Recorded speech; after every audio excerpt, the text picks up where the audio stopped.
out there arresting the paedophiles and the people who perverted people who abuse children. What's a swear word or two? When does that hurt anybody?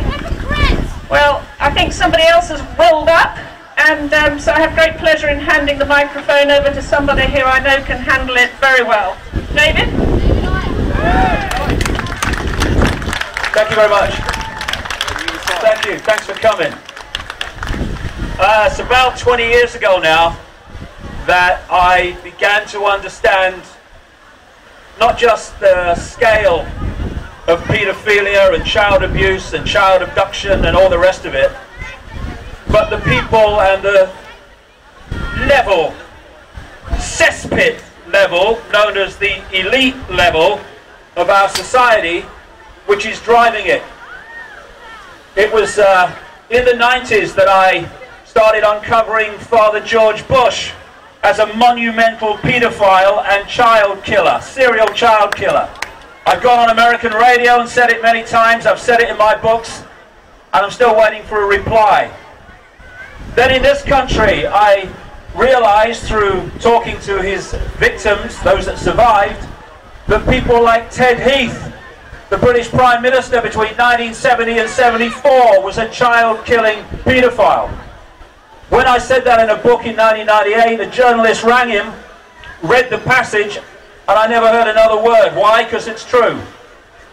And we need to understand that this child abuse, this paedophilia, this systematic stealing of children from loving parents by state social services networks is not happening in isolation from the network and structure that holds billions of people in servitude to the few.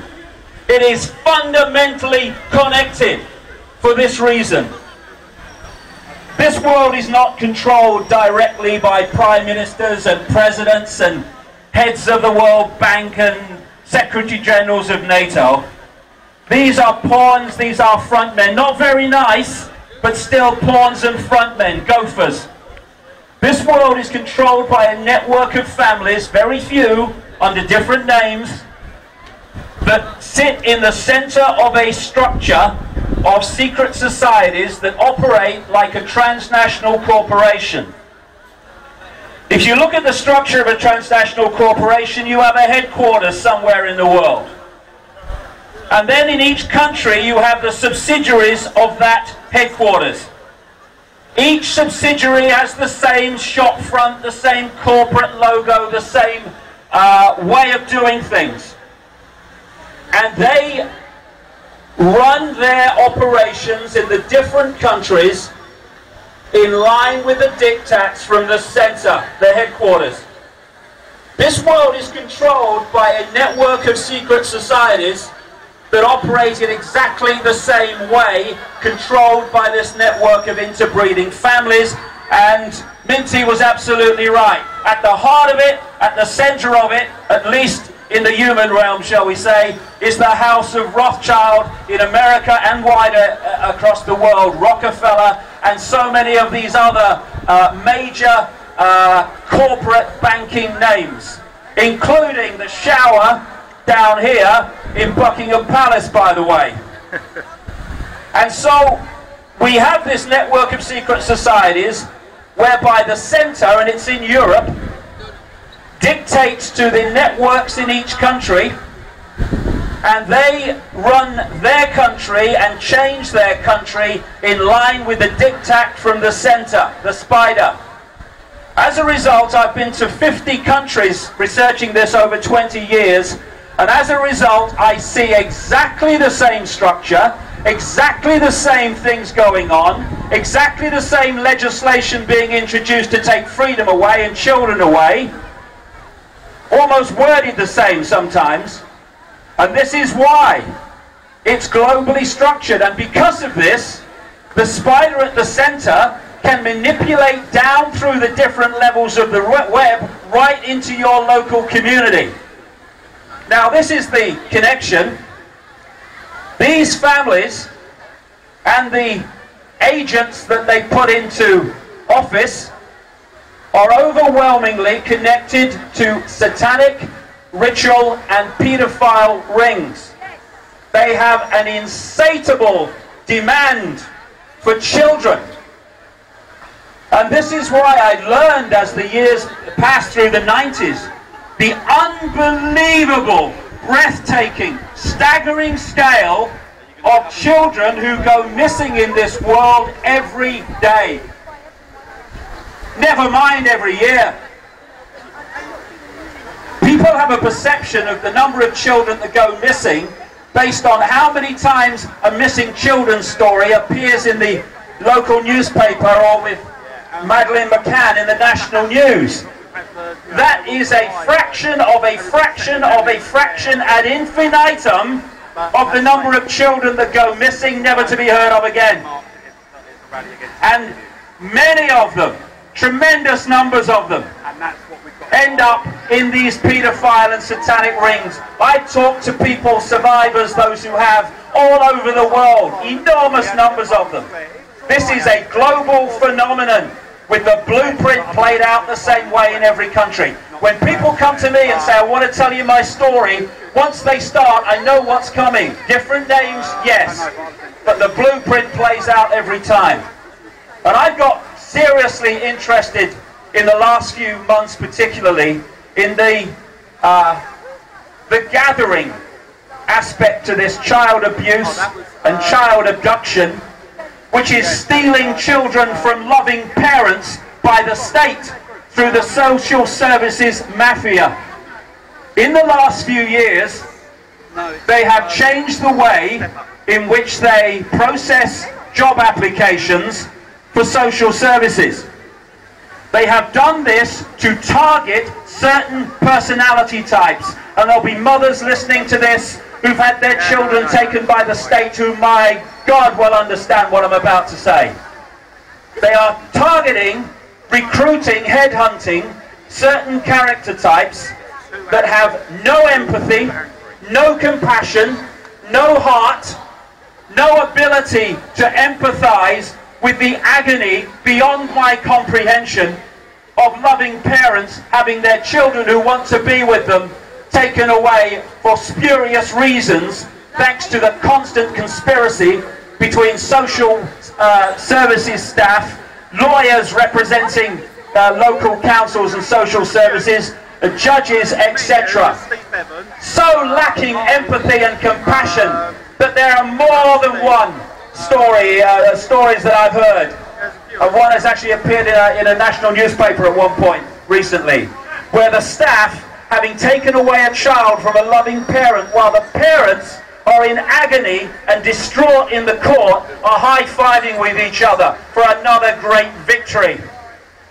Now in this country there's apparently 60 million people and growing, maybe even nearly 70 now, I don't know.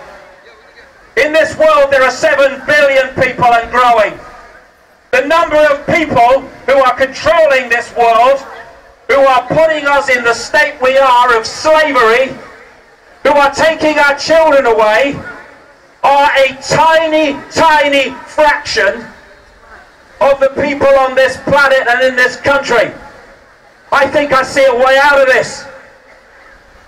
We need to come together and stop cooperating with this system. Not fight it. They want us to fight it. Just a few more people on the streets with weapons. Then, oh, we must fight the people. There's an uprising. No. This system, whether it's child abuse, whether it's stealing children from loving parents, or whether it's bombing the innocent around the world for political expansion and acquisition, the number of people doing it are a tiny fraction of those who are having it done in their name. The system is held together by our acquiescence. Enough! Enough! No more! And I say this to the people in luminous jackets and the dark suits that administer this system and conspire too, some of them, to take children away. You have no power. Your power is not in you, it's in the uniform the state gives you to put on.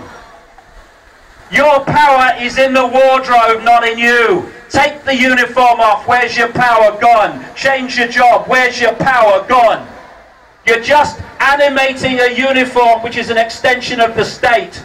And you have children and grandchildren too. And they're going to have to live in the world that you're helping to bring in. Wake up. Grow up. And we need to come together. Not just talk about it, but start organizing. Start organizing mass non-compliance. The non-comply dance. Dancing to a different drum. We're not having it anymore. And I'll finish on this. You know, people think, and this is how the system overcomes the people so much, is people think that it's not my problem. It's not my child. It's not my freedom that's been taken away directly. It's not me having to knock on the door in the middle of the night saying we want your child. But it is.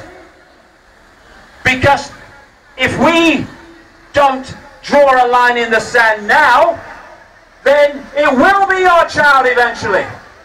It will be you. What did they say? What did that pastor say after Nazi Germany? First they came for the Jews and I was not a Jew, so I did nothing. Then they came for the communists and I was not a communist, so I did nothing. Then they came for the trade unionists and I was not a trade unionist and I did nothing. Then they came for me and there was no one left to speak out for me. That is the road we're walking down. Anyone's injustice is our injustice. That's the only way to bring an end to this. And I'll just say finally, if you go to davidicke.com, there's an archive of stories and background information about the state stealing children. It's called State Steals Children.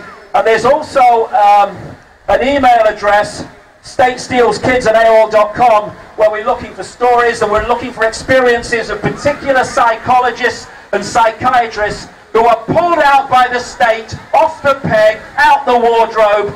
Give us the verdict on this child or mother that we want. Thank you very much. See, Judge, she's crazy. See, Judge, she's been abused. See, Judge, she's not being abused. Whatever suits. We can change this situation because there are enormous numbers of us and a fraction of that number actually doing it.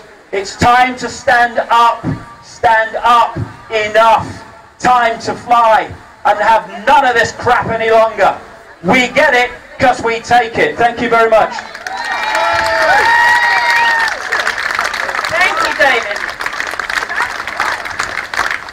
I think it was Bill earlier on who was calling for the young men to come forward and fight this problem. Where are our young men supposed to be defending the country? Well, they are here. Here are the fighters against child abuse. I don't know their names, you'll have to tell me.